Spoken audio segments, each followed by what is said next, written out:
Welcome back to the channel, where we explore how ancient wisdom meets modern parenting. Today's question touches the soul of every conscious parent. Can mindfulness really shape the destiny of a child?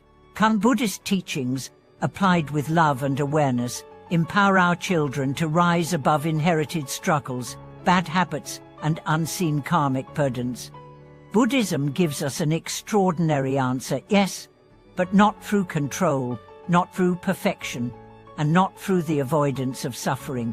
Rather, it happens through presence, through daily, intentional choices that connect your child to their own clarity, strength, and innate wisdom.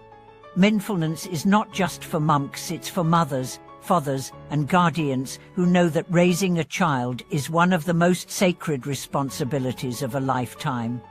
In this video, we explore how Buddhist mindfulness practices can heal karmic patterns and help children shape a more liberated destiny. We'll go deep into how mindfulness rewires not just the brain, but the karma.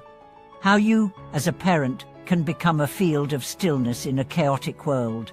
And how every breath you take in awareness gives your child permission to breathe more freely. Let's begin in a small temple on the outskirts of Kyoto.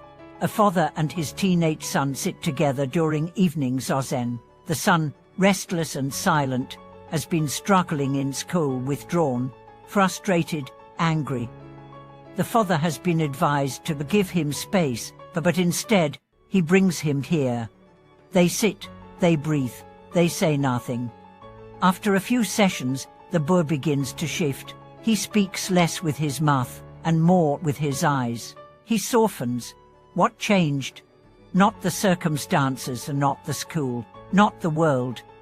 What changed was the energy between them. The father stopped trying to fix and started being present. This is the power of mindfulness. Buddhism teaches that mindfulness, sato, is the key to liberation, not just for adults in meditation halls, but for children in classrooms, homes, playgrounds, and bedrooms.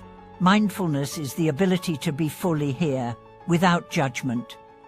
When we teach this to our children, we gift them something that even the best education or career can't guarantee: peace in the storm.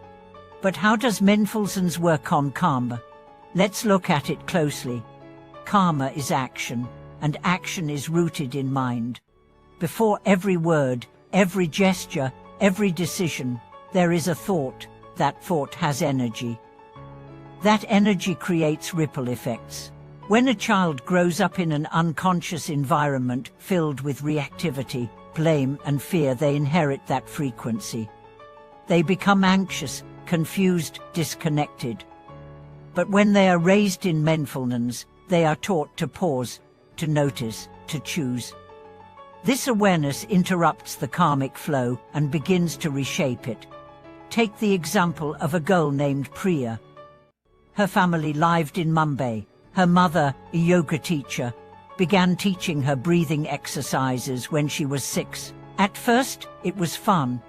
Then, it became a way to manage tantrums. By the time Priya was 9, she would go to her breath before reacting. By 11, she was helping friends in class deal with stress. One child, one tool, one practice, altering not just behavior, but destiny.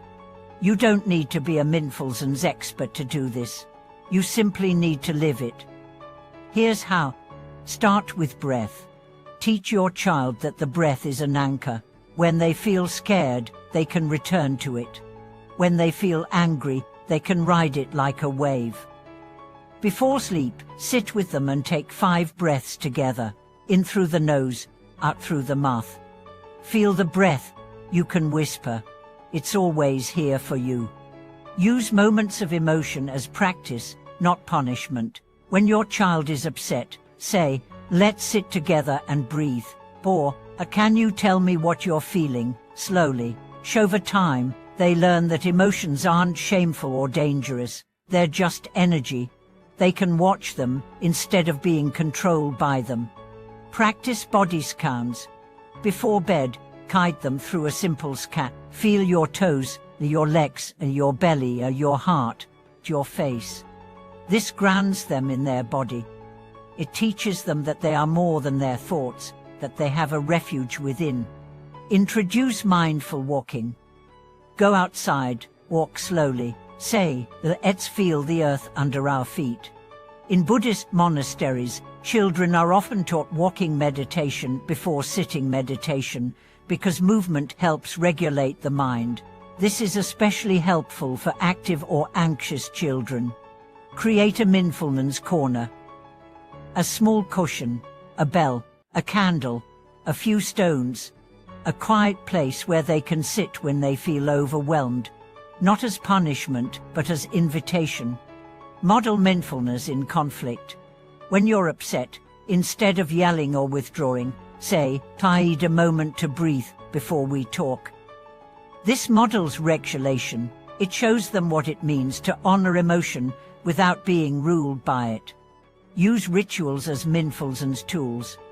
Lighting incense, saying blessings before meals, bowing to the Buddha statue. These are not dogmatic acts. They are invitations to awareness, to gratitude, to reverence. And when your child resists, that's okay. Don't push, don't preach, just practice. Presence is more contagious than pressure. One Buddhist teacher said, mindfulness isn't something you teach, it's something you radiate. If you walk through your home with stillness, speak with intention, and listen with compassion, your child will feel it even if they never say it. They'll carry that frequency into their friendships, their work, their dreams. Let's not forget mindfulness also rewires your karma. When you choose to raise your child mindfully, you are breaking the cycle of unconscious parenting passed down through generations. Maybe your parents yelled, maybe they ignored, maybe they never saw you. You can change that. You can become the mindful ancestor who rewrites the story for those yet to come. This doesn't mean your child won't suffer. Life will still bring its storms, but mindfulness gives them the tools to sail through, to meet pain with curiosity, to meet fear with breath, to meet uncertainty with grounded presence. That is how you empower their destiny, not by protecting them from every fall, but by teaching them how to rise. So what does it mean to heal fate from mindfulness? It means you become the stillness your child returns to. You become the mirror that shows them they are not broken. You become the lighthouse when their sea gets rough. And you do it breath by breath, moment by moment. Not perfectly, but faithfully. If today's message touched you, if it reminded you of your child, or the child you once were, I invite you to share your reflections in the comments. How has mindfulness shaped your parenting? What practices work for you and your family? Don't forget to like, subscribe, and join our growing community of parents, seekers, and souls who believe that every conscious breath changes the world one child at a time. Until next time, may your breath be deep, your heart be open, and your home be a sanctuary of presence and peace.